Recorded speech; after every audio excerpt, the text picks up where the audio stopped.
Assalamualaikum warahmatullahi ta'ala wabarakatuh. Selamat datang kembali di Piksi Cerita Horor. Untuk kisah kali ini ada sebuah kisah yang diambil dari akun Twitternya Om Ras. Dan untuk kisah yang akan saya bawakan kali ini yaitu sebuah kisah yang berjudul Lahan Pemakaman Bekas Tumbah Persugihan. Dan untuk seperti apa kisahnya, mari kita masuk ke ceritanya. Nama dan tempat dalam cerita ini sudah disamarkan, dan jika ada kesamaan nama dan tempat, saya minta maaf. Malam itu Ayu masih bergelut dengan pekerjaannya. Ia berusaha melakukan yang terbaik untuk pekerjaan yang selama kurang lebih 4 tahun ini sudah ia jalani. Dan memang beberapa bulan terakhir ini tempat ia bekerja mengalami penurunan dan kemungkinan besar akan bangkrut. Maka dari itu banyak sekali karyawan-karyawan yang diberhentikan dengan uang pesangon yang tidak seberapa. Ayu tidak ingin terjadi hal buruk itu kepada dirinya, karena mengingat susahnya mencari pekerjaan zaman sekarang. Temannya yang lulusan kuliah pun masih menganggur sampai sekarang. Lalu, bagaimana nasib Ayu yang hanya lulusan SMP? Suatu keberuntungan yang harus ia pertahankan bisa masuk ke perusahaan tempatnya bekerja saat itu. Dan hal itulah yang sekarang Ayu lakukan. Mempertahankan pekerjaannya yang sudah diambang pintu. Sesekali ia menghela napas panjang. Rasa kantuk yang menyerangnya coba ia hiraukan dan tetap fokus pada pekerjaannya. Dari kejauhan lambat-lambat terdengar suara langkah kaki menuju ruangannya. Ayu menunggu-nunggu. Siapakah kira-kira yang datang di tengah malam seperti itu? Seorang wanita cantik berusia 40 tahunan terlihat berdiri di depan pintu. Tersenyum ke arah Ayu yang pada saat itu juga tengah melihat ke arah si wanita cantik. "Belum pulang yuk?" tanya si wanita cantik sembari berjalan mendekat ke arah Ayu. Langkah kakinya di atas lantai menciptakan suara yang cukup bagus di telinga Ayu. "Tok, tok." "Belum bu, masih ada pekerjaan yang harus saya kerjakan," jawab Ayu. "Saya beruntung memiliki karyawan seperti Ayu," ucap si wanita cantik sambil menghela napas berat. Tapi sayang, tempat ini sebentar lagi akan berpindah tangan dan fungsi yuk. Malam ini, malam terakhir kamu dan saya ada di sini," lanjut si wanita cantik. Raut wajahnya tampak sangat sedih dan murung. Ayu dapat merasakan perasaan si wanita cantik itu. Bagaimana tidak sedih? Usaha yang ia rintis dari awal malah hancur dikarenakan setengah orang yang iri padanya, lalu mengalahkan segala cara untuk meruntuhkan usaha si wanita cantik itu. "Iya bu, saya ngerti. Semoga ibu bisa melewati semua ini dengan sabar. Saya yakin suatu saat ibu pasti bisa membangun semuanya kembali," ucap Ayu. Tidak terasa air matanya juga ikut menetes. "Terima kasih yuk. Saya doakan kamu cepat dapat kerjaan lagi yuk," ucap si wanita cantik itu seraya memeluk erat tubuh Ayu. Lalu setelah puas menangis, si wanita cantik itu mengeluarkan sebuah amplop putih dan menyerahkannya kepada Ayu. Ayu menolak, namun si wanita terus saja memaksa. "Yuk, hanya ini yang bisa saya berikan untuk karyawan terbaik seperti kamu.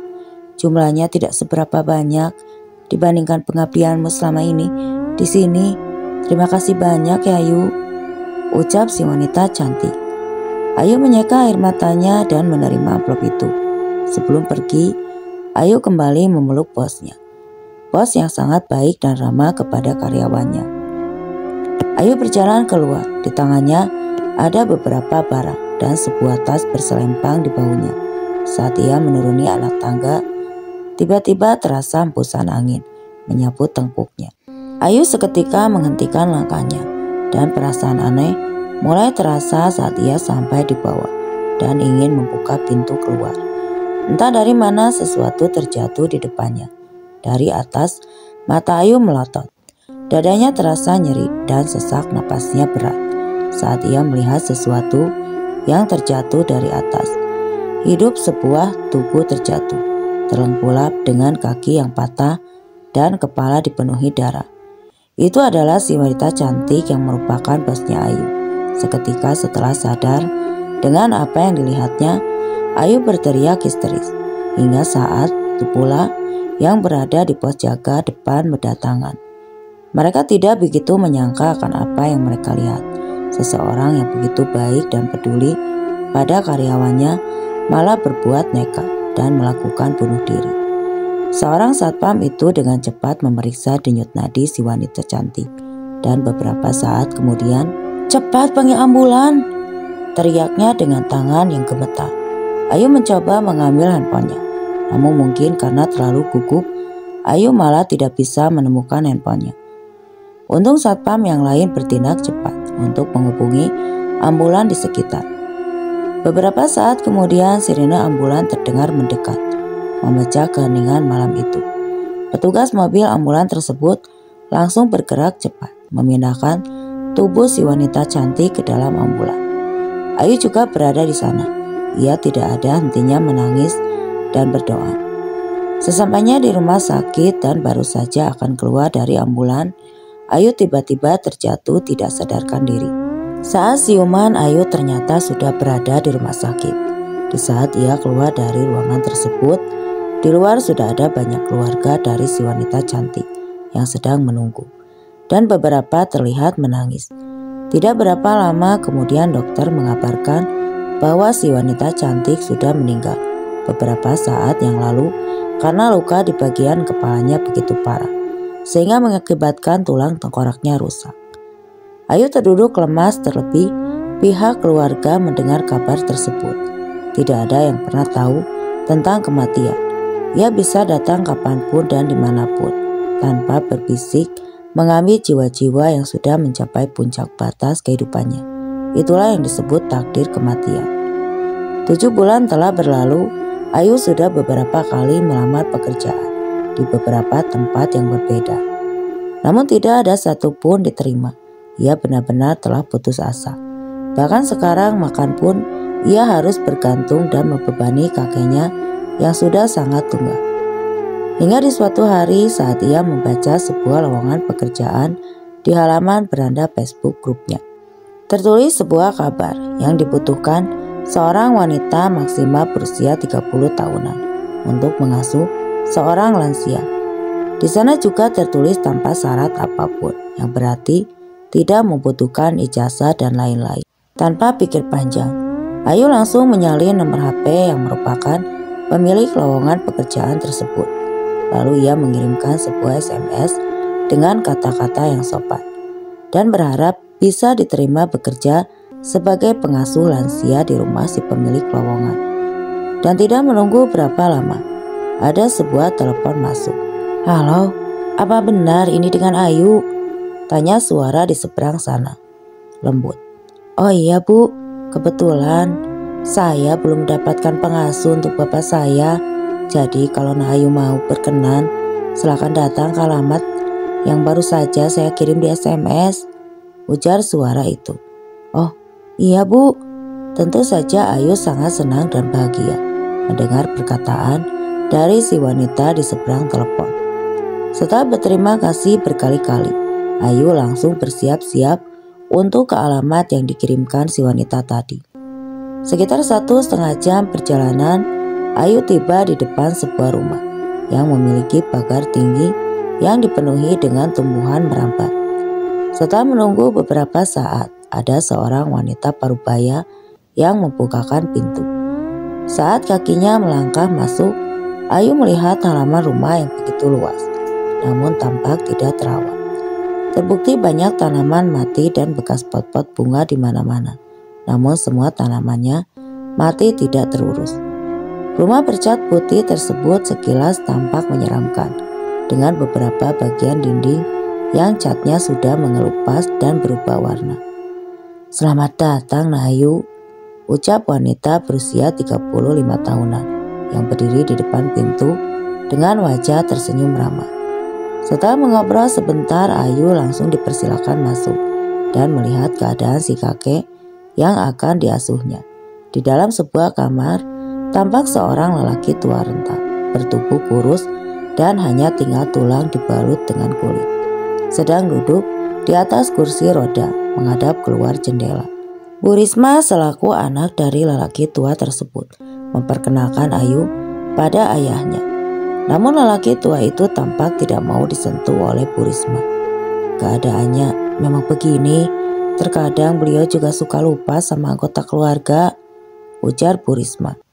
Ayu menghela napas, ia tersenyum lalu mendekati si kakek. Ayu mengelus-ngelus tangan si kakek, anehnya dengan tatapan tajam.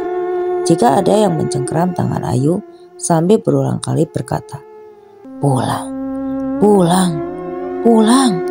Tentu saja Ayu merasa kesakitan dan coba menenangkan si kakek. Sementara Bu Risma mencoba untuk melepaskan cengkeraman tangan ayahnya daripada tangan Ayu. Setelah beberapa saat akhirnya si kakek mau melepaskan tangan Ayu. Dia itu bermaksud baik, mau mengurusi Pian. Kami kan tidak selalu ada di rumah. Ada saatnya kami sibuk bekerja di luar, ujar Bu Risma setengah membentak si kakek. Si kakek tampak diam, napasnya berat terdengar.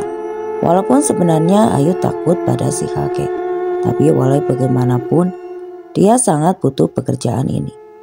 Setelah beberapa saat ia dan Bu Risma keluar.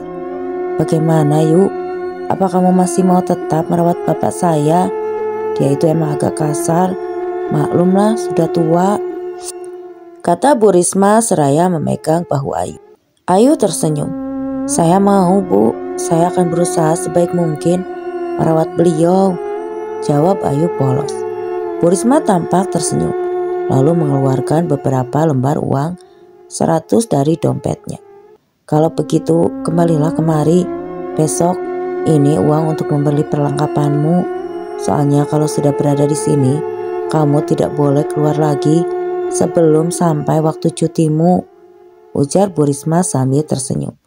Ayu menerima uang itu dengan tangan gemetar. Sudah lama ia tidak pernah lagi memegang uang lagi.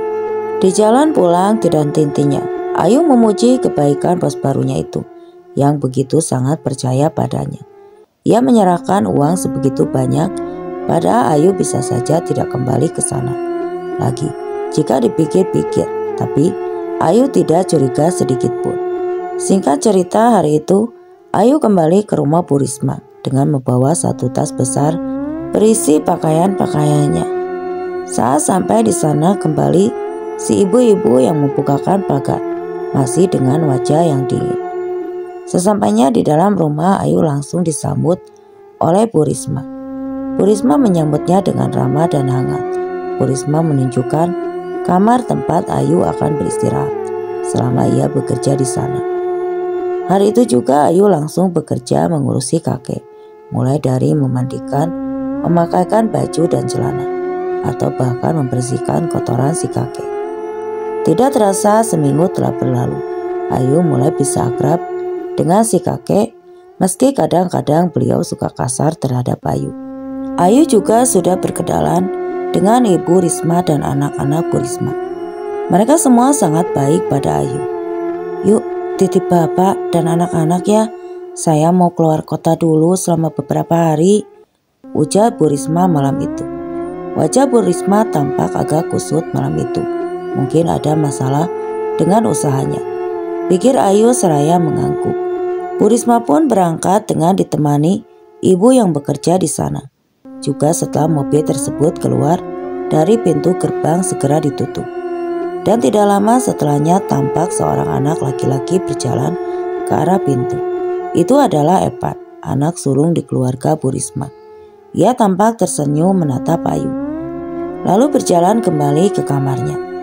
Tepat tengah malam, pintu kamar Ayu diketuk pelan oleh seseorang. Ayu tidak tahu siapa yang mengetuk pintunya di tengah malam seperti itu. Ia pun tampak ragu untuk membukakan pintunya. Namun setelah mendengar suara suaminya Bu Risma yang sedang menanyakan sesuatu, itu pun Ayu langsung bergegas keluar. "Ada apa ya Pak?" tanya Ayu.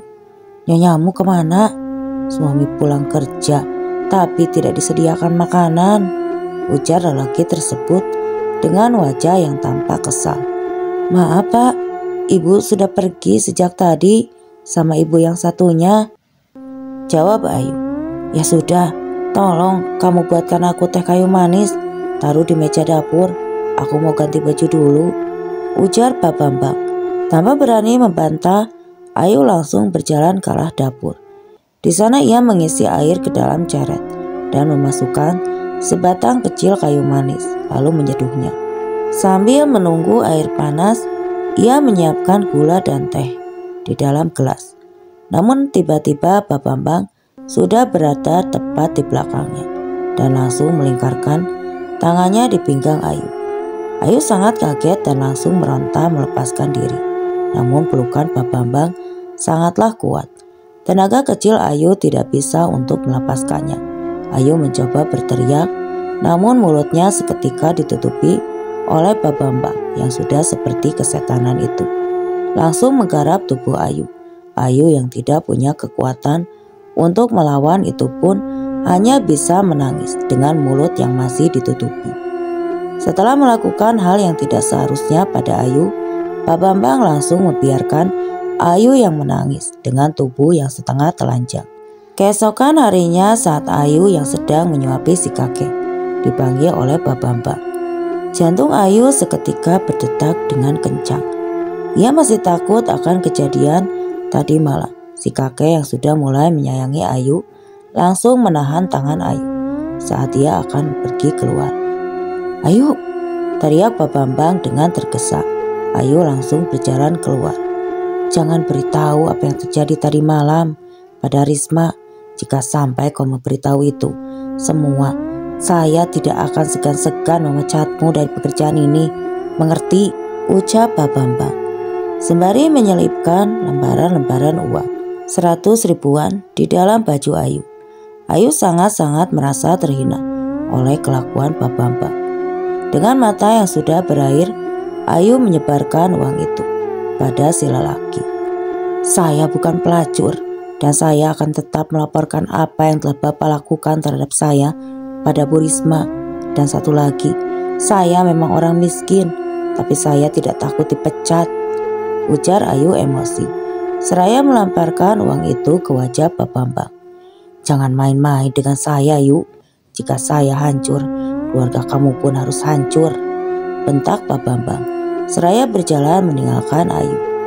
Ayu menangis terisak. Setelah ia merasa lebih tenang, Ayu langsung mengumpulkan uang yang tadi dia lempar. Ayu sengaja mengumpulkan uang itu untuk bukti pengaduannya kepada Bu Risma. Nanti uang itu cukup banyak, ada sekitar 2.500.000. Namun entah mengapa Ayu merasa benci melihat uang tersebut. Lalu setelahnya ia kembali ke kamar si kakek. Kau tidak apa, Cu? Tanya si kakek. Ayu menggeleng dan berusaha tersenyum. Matamu seperti habis menangis, kata si kakek sembari mengusap kepala Ayu. Kau dimarahi Bambang? Tanyanya lagi. Ayu menggeleng. Saya rindu kakek saya, jawab Ayu. Kakekmu beruntung punya cucu yang perhatian sepertimu. Sayangnya aku tidak seberuntung kakekmu, ucap si kakek pada saat malam harinya. Ayu bermimpi berada di sebuah lahan pemakaman dan ia seperti tidak asing dengan sesuatu yang berada di sekitar jalan pemakaman tersebut. Pada saat ia terbangun dari tidurnya, Ayu kembali mengalami pelecehan dari Pak Bambang yang masuk ke dalam kamarnya secara diam-diam. Kali ini Ayu diancam dengan sebuah foto pakaian. Kau tahu siapa dia, Yu? Kalau sampai berani melawan ataupun melaporkan semua ini pada Risma, aku akan menyakiti orang yang ada di foto ini, ujar Pak Bambang dengan senyum miciknya. Singkat cerita, hari itu Ayu membawa si kakek keluar dari rumah dan membawanya berjalan-jalan mengelilingi rumah besar tersebut. Saat berada di salah satu titik, Ayu tanpa sengaja mengedarkan pandangannya ke arah jendela kamar atas. Namun, seseorang memakai gaun hijau berambut pirang tengah berdiri menatap ke arah Ayu dengan lekat. Namun anehnya, perempuan yang ia lihat tadi tiba-tiba menghilang. Seketika Ayu mengalihkan pandangannya. Sesaat, saat Ayu kembali melihat ke arah perempuan tadi, ternyata di sana tidak ada siapa-siapa. Secepat itu ia pergi, gumam Ayu tanpa sadar. "Siapa, Cuk?" tanya si kakek. Ayu kelalapan sendiri mendengar pertanyaan dari si kakek, enggan untuk memberitahukan apa yang sudah ia lihat pada kakek. Itu maksud Ayu tikus," jawab Ayu sekenanya. Si kakek tampak terdiam. Tiba-tiba ia menarik tangan Ayu dan meminta Ayu untuk mendekatkan telinga kepada si kakek. "Kau sudah melihatnya?" tanya si kakek berbisik. "Wanita berambut pirang itu," lanjut kakek. Ayu pun kaget. Dari mana si kakek tahu? Batin Ayu. "Memangnya itu siapa?" tanya Ayu juga berbisik saat si kakek akan menjawab. Tiba-tiba dari arah atas melayang sebuah pot bunga kosong mengenai punggung Ayu. Ayu tampak meringis kesakitan. Namun saat ia melihat ke arah atas, tidak tampak siapapun di sana. Dengan cepat si kakek langsung menunduk dan melepaskan tangan Ayu. Malam pun tiba. Hujan dan petir di malam itu membuat Ayu enggan keluar dari kamar. Ia mengunci rapat pintunya dan menambahkan beberapa kunci tambahan di depan pintu agar Pak Bambang tidak masuk dan melecehkannya lagi. Ayu menutup rapat tubuh mungilnya dengan selimut. Namun karena selimut itu sangat tipis, terasa dingin pun masih menyerang tubuh Ayu. Ayu bangun dan mengambil jaketnya, serta untuk menambah tebal selimutnya. Lalu setelah merasa hangat, Ayu mulai memejamkan matanya. Akan tetapi hanya beberapa saat saja ia menutup matanya. Ia mendengar suara teriakan seorang wanita dari arah luar rumah. Ayu tidak terlalu menanggapi suara tersebut. Namun semakin lama, suara semakin terdengar mendekat dan berpindah-pindah. Ayu bangun dan duduk di pinggir kasurnya. Ia mencoba mendengarkan. Suara nyaring itu lagi. Ya, itu adalah suara manusia. Ayu segera beranjak ke arah jendela, lalu mengintip keluar. Di bawah derasnya hujan dan kilat menyambar, Ayu melihat 3 orang yang menggunakan jas hujan sedang menyeret seorang wanita di luar. Jantung Ayu seperti terpacu dengan kencang. Siapa mereka? Apa yang terjadi pada gadis itu? Pikir Ayu kalut. Tanpa pikir panjang, Ayu bergegas keluar dari kamarnya dan berjalan mengendap-endap lewat keluar pintu dapur.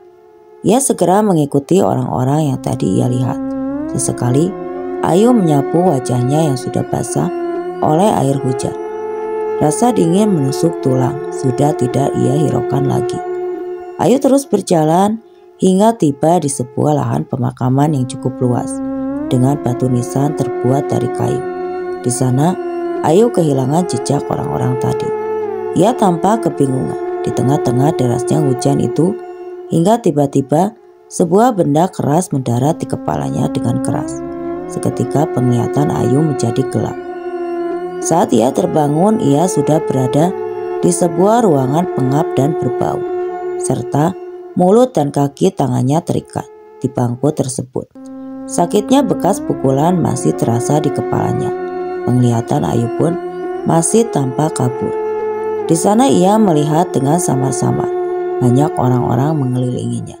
Namun entah siapa, dia tidak begitu jelas melihat wajahnya, hingga salah seorang berbicara dengan nada membentak kepadanya. Ayu pun sadar bahwa mereka itu adalah Bu Risma Pak Bambang dan juga wanita parubaya yang menjadi ART mereka. Sudah diberi pekerjaan, tapi malah kau lebih tertarik dengan apa yang kami kerjakan. Dasar pelacur. Dengar perempuan sundal, gara-gara kau sudah tidak ada perawan, aku terpaksa menubalkan adikku, ujar Risma yang seketika membuat jantung Ayu seakan terhenti tiba-tiba.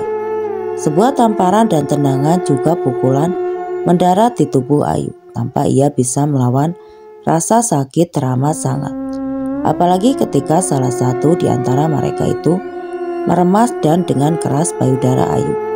Rasa nyeri yang teramat sangat membuat Ayu berteriak dan menangis sejadi-jadinya. Siksaan tidak hanya sampai di situ. Berkali-kali Ayu dipukuli menggunakan kayu di bagian kaki sampai berdarah. "Dia yang memperkosaku, dia yang telah merenggut keperawananku," teriak Ayu. "Siapa?" bentak Bu Risma seraya menjambak rambut Ayu. "Dia suamimu, bajingan, dia bangsat," teriak Ayu sambil bergetar menahan sakit di sekujur tubuhnya.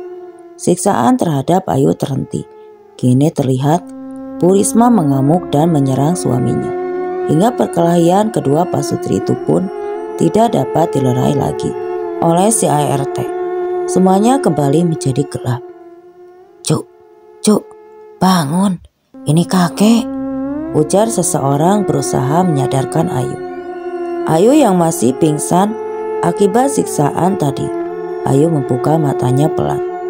Walaupun tidak begitu jelas wajahnya, namun Ayu tahu siapa yang berada di hadapannya itu. "Kasihan kamu, Cuk. Kakek akan membebaskanmu. Ayo bangun, sadar," ucap si kakek. "Kenapa kakek ada di sini? Bukannya kakek tidak bisa jalan?" ujar Ayu sambil sesekali meringis. "Nanti kakek ceritakan, tapi tidak sekarang. Sekarang aku harus membawamu keluar dari lingkaran setan ini," ujar si kakek. "Mengapa Ayu tidak menyangka kalau kakek itu ternyata sangat sehat? Berarti selama ini mereka banyak berakting atau apa? Haruskah aku percaya pada kakek ini?" Batin Ayu terus mengeluarkan pertanyaan yang ia sedikit pun tidak mampu menjawabnya. "Gawat, mereka rupanya sudah berbaikan," gumam si kakek saat melihat dua orang yang berjalan dari kejauhan. Kakek itu segera membantu Ayu untuk bersembunyi dan berjalan mengelilingi pemakaman menuju jalan keluar. Ayu yang masih lemas dan kesakitan akibat siksaan dan pukulan tadi, ia melihat banyak sekali orang-orang berjejer di sana. "Siapa mereka?" Tanya Ayu pelan. "Tidak ada siapa-siapa, kita hanya berdua," jawab si kakek dengan suara yang sudah terdengar kelelahan. Cahaya sinar mulai terlihat dan langkah kaki si kakek yang membawa Ayu itu pun langsung dipercepat. Akhirnya setelah melewati perjalanan yang cukup menegangkan, mereka berdua berhasil dari pemakaman. Si kakek langsung membawa Ayu berjalan ke arah rumah. Dan singkatnya, di depan rumah pintu pagar sudah terbuka. Dan Epan tampak sudah duduk di belakang setir sebuah mobil kijang tua milik si kakek. Kakek membantu Ayu masuk. Dan ia juga ikut masuk. Lalu mobil itu meluncur ke jalan dengan cepat. Sekilas Ayu kembali melihat sosok perempuan berambut pirang lagi. Singkatnya, mereka sampai di sebuah penginapan yang hampir roboh. Dan si kakek serta Epan membantu Ayu keluar dan membawanya masuk ke dalam penginapan tersebut. Sesampainya di dalam kamar, kakek pun meminta Epan untuk membelikan Ayu obat-obatan di luar. Lalu setelah Epan pergi, kakek mulai menceritakan semuanya pada Ayu. "Wanita yang kau lihat itu adalah sosok hantu persugihan itu, Cu. Jika dia sudah sering menampakkan wujudnya, maka tidak lama lagi penumbalan akan dilakukan. Jika tidak, maka kekayaan yang kami miliki akan musnah dalam sekejap," ujar si kakek mulai menceritakannya. "Aku yang memulai semua ini. Aku yang menciptakan kesetanan untuk anak-anakku. Mereka hanyalah korban dari keserakahanku. Aku harap kau memaafkan mereka. Cukup aku yang disalahkan atas semua ini. Adalah aku yang sudah sangat banyak menumbalkan para gadis dan orang yang kau ketahui sebagai pembantu itu adalah dukun yang sedari dulu membimbingku. Karena aku sudah tidak mau lagi melakukan itu semua, maka dia menghasut agar anak-anakku yang meneruskannya. Bertahun-tahun aku diancam dan disuruh berpura-pura lumpuh untuk menarik minat para gadis yang mencari pekerjaan. Maafkan aku, Cu. Aku diajak mereka Mereka mengancam akan membunuh anak bungsuku, yaitu adiknya Risma, dan dia menumpahkannya pada makhluk sialan itu, Yu. Aku tidak kuasa menolak, karena aku tahu ancaman itu memang akan benar-benar terjadi jika aku salah berbuat. Tapi malam ini, ia dibunuh dan dijadikan tumbal oleh kakaknya sendiri, ujar si kakek terisak. Betapa kaget dan terpukulnya Ayu mendengar pengakuan dari si kakek. Ia benar-benar tidak menyangka bahwa ia akan ditumbalkan. Tapi Ayu tidak menyalahkan si kakek. Walau ia sempat benci karena Ayu juga memiliki rahasia terbesar dan tergelap dalam hidupnya yang harus ia bawa sampai mati. Beberapa saat kemudian, Epan datang membawa sekantung obat-obatan. Ia juga memberikannya Ayu minuman agar Ayu bisa lebih tenang. Cucuku ini, dia sangat berbeda dari orang tuanya, Yu, ucap si kakek. Setelah luka-luka Ayu diobati, si kakek pun berpamitan untuk pergi. Sebaiknya kakek ikut kami saja, ucap Ayu saat kakek akan pergi. Tidak, Yu, aku yang memulainya. Aku pula yang harus mengakhirinya. Jika malam ini merupakan pertemuan kita yang terakhir, kakek benar-benar minta maaf telah menjebakmu, nak. Kakek sangat menyayangi kalian berdua, kata kakek kepada Ayu. Seketika itu Ayu merasa sesak. Dia tidak lagi bisa membendung air matanya. Untuk pertama dan mungkin terakhir kalinya mereka bertiga berpelukan erat. Setelah si kakek pergi, Ayu dan Epan melihat si kakek keluar penginapan menuju mobilnya bersama kakek-kakek lainnya. Itu siapa ya? Tanya Ayu. Itu kakek Amin, sahabat kakek. Beliau pemilik penginapan ini, jawab Epan dengan wajah yang tampak kalut. Baru-baru setelah setengah jam mereka berdua tinggal, tiba-tiba Ayu merasa sangat khawatir pada si kakek. Ayu membangunkan Epan yang sedang tertidur duduk di sebelahnya. Epan pun bangun. Aku khawatir dengan kakek. Apakah tidak sebaiknya kita menyusul kakek? Ujar Ayu yang bagian mata dan wajahnya sudah mulai membengkak. Aku tidak mau kedatangan kita ke sana malah mengganggu fokus kakek. Aku yakin beliau pasti aman bersama kakek Amin, jawab Epan. Ayu menghela napas panjang. Pikirannya saat itu benar-benar kacau. Bagaimana kalau mereka menyakiti keluargaku, Pan? Tanya Ayu mulai kepikiran. Memang ia sempat diancam oleh Pak Bambang, ayahnya Epan, jika ia menolak atau mengadu tentang pelecehan itu. Maka kakek Ayulah yang akan menerima akibatnya. Napas Ayu seketika naik turun, mengingat betapa ia sangat menyayangi kakeknya itu. Ayu memukul-mukul lantai karena kesal dan bingung dengan apa yang harus ia perbuat. Tenang. Aku rasa mereka tidak akan tahu secepat itu tentang keluargamu. Walaupun kemungkinannya ada, tapi ya pasti itu membutuhkan waktu. Malam ini kita masih punya waktu untuk berbuat sesuatu. Jadi lebih baik sekarang kita tunggu saja kabar dari kakek, ujar Epan. Ayu menangis. Lalu bagaimana kalau ayahmu tahu tentang kakekku? Aku pernah diancam. Saat itu ayahmu Pak Bambang menunjukkan gambar kakekku. Dia tahu di mana kakekku. Keluargaku diancam apa? Masalah tumbal itu, tanya Epan. Saat dia memperkosa aku, ujar Ayu. Tanpa sadar Epan menatap lekat pada Ayu, tampak mengepalkan tangannya. Biadab, aku tidak punya keberanian untuk melawan Epan. Aku tidak bisa. Aku tidak disangka Epan malah memeluk Ayu.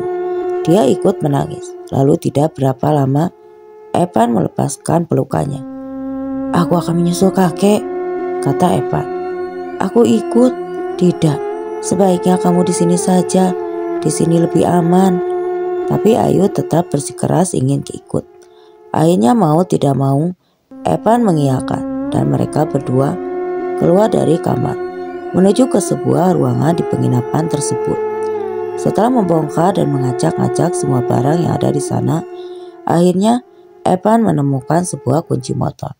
Lalu ia menarik tangan Ayu untuk menuju ke parkiran. Di sana ada sebuah motor bermerek Astrea terparkir. Di sana Evan segera mencocokkan kuncinya pada motor tersebut. Lalu setelah motor berhasil dihidupkan, keduanya pun berangkat. Lampu motor itu menyibak kegelapan malam dan hujan yang masih tampak turun. Meski tidak sederas tadi, di tengah jalan saat Evan memacu laju motornya, tiba-tiba mereka berdua melihat seorang wanita yang sedang berdiri di tengah jalan. Wanita itu adalah wanita yang pernah Ayu lihat sebelumnya. Saat Evan akan menghindari wanita itu, mereka berdua malah terjatuh karena menabrak pembatas jalan. "Sialan," umpat Evan. Sementara Ayu langsung berusaha bangun dan melihat ke arah sekelilingnya. Mereka berdua terluka karena tergores bebatuan di pinggir jalan. Evan berjalan ke arah si wanita yang tadi menghalangi jalan. Namun tidak ada siapa-siapa di sana.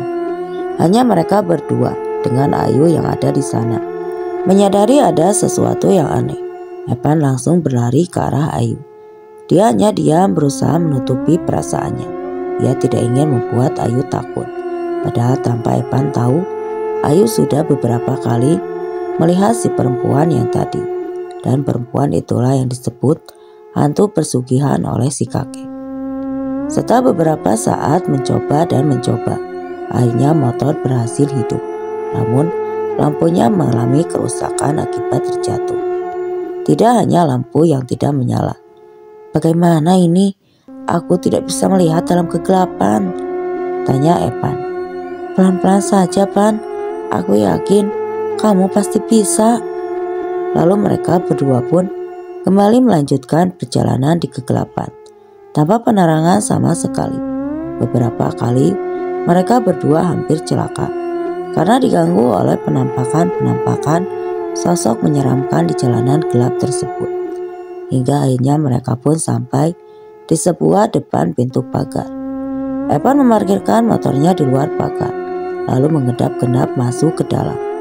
Di dalam tampak sunyi dengan kaki yang terpincang-pincang menahan rasa sakit. Ayu berjalan di belakang Evan. Mereka langsung berjalan ke arah rumah. Namun di dalam rumah sepertinya tidak ada orang sama sekali. "Aku rasa mereka ada di pemakaman, Pan," ucap Ayu. "Kuburan?" "Iya," ucap Ayu. Lalu Ayu segera berjalan keluar rumah. Ia mencoba mengingat-ingat jalan yang menuju ke kuburan itu lagi. Dari kejauhan terdengar suara-suara ayam yang berkokok bersahutan, menandakan sebentar lagi akan tiba fajar. Untung saja Ayu berhasil mencari kuburan-kuburan itu. Beberapa kali Evan terjatuh akibat kakinya yang tidak sengaja tersandung. Mereka berdua terus berjalan di antara kuburan-kuburan hingga akhirnya mereka berhasil menemukan tempat yang sebelumnya digunakan untuk mengikat dan menyiksa Ayu tadi. Nampak dari luar tidak ada suara apapun. Akhirnya Evan memberanikan diri untuk masuk ke dalam. Aroma-aroma bau busuk menyengat menusuk hidung Evan. Evan hampir saja muntah dibuatnya. "Ada apa, Pan? Apa kakek ada di dalam sana?" "Kosong," jawab Evan bergegas keluar. "Kemana mereka ya?" batin Ayu bertanya. Beberapa saat mereka duduk menunggu hingga tiba-tiba terdengar suara berbunyi.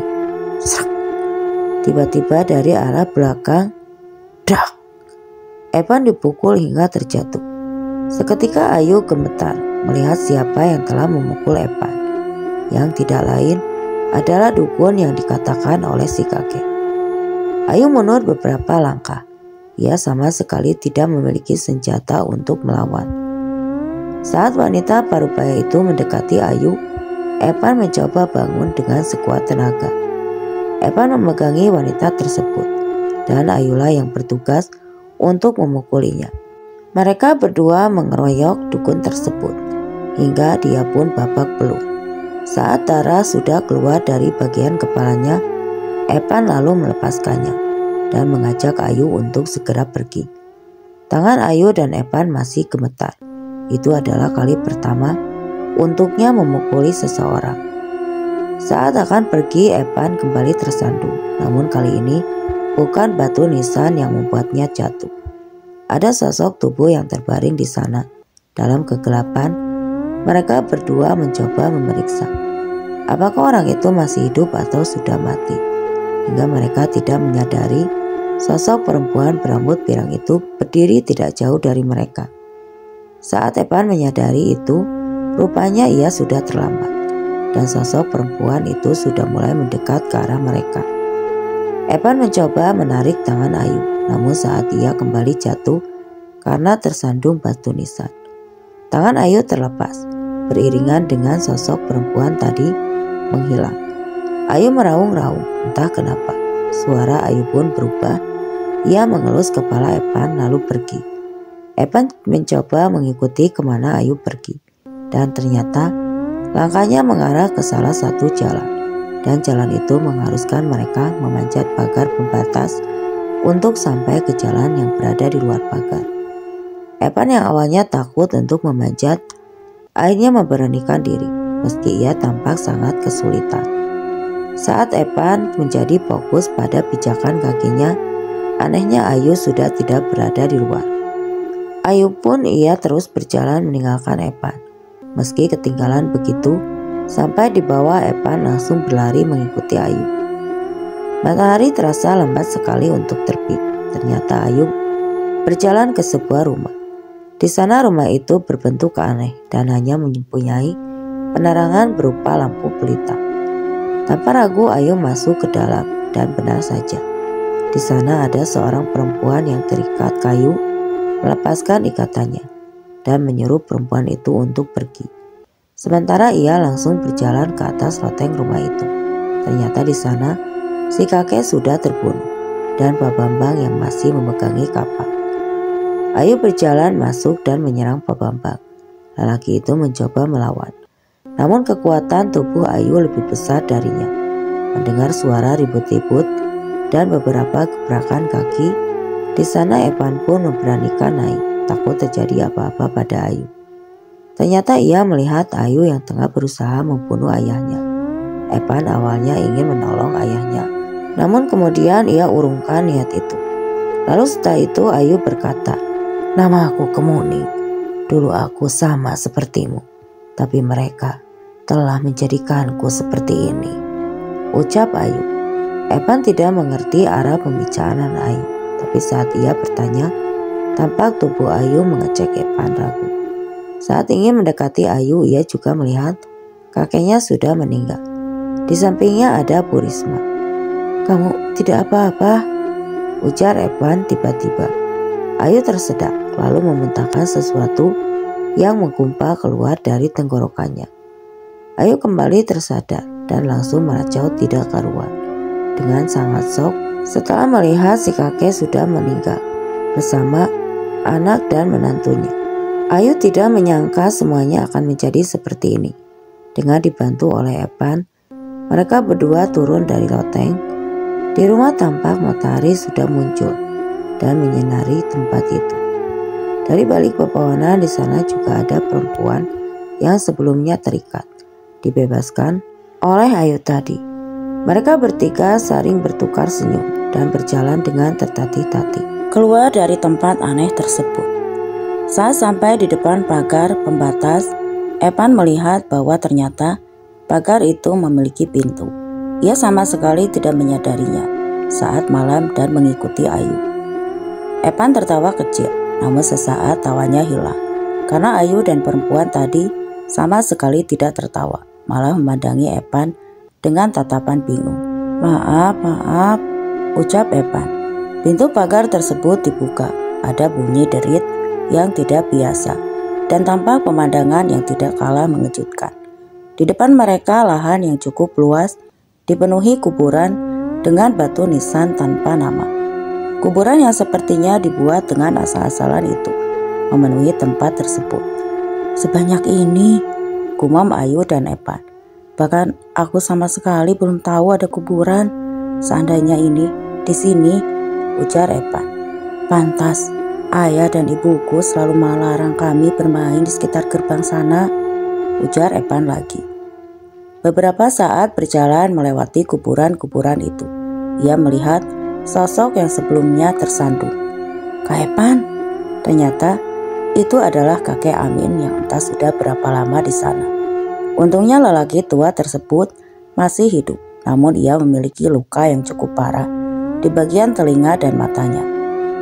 Epan yang masih cukup kuat langsung menolong si kakek untuk bangun dan membawanya keluar dari area pemakaman.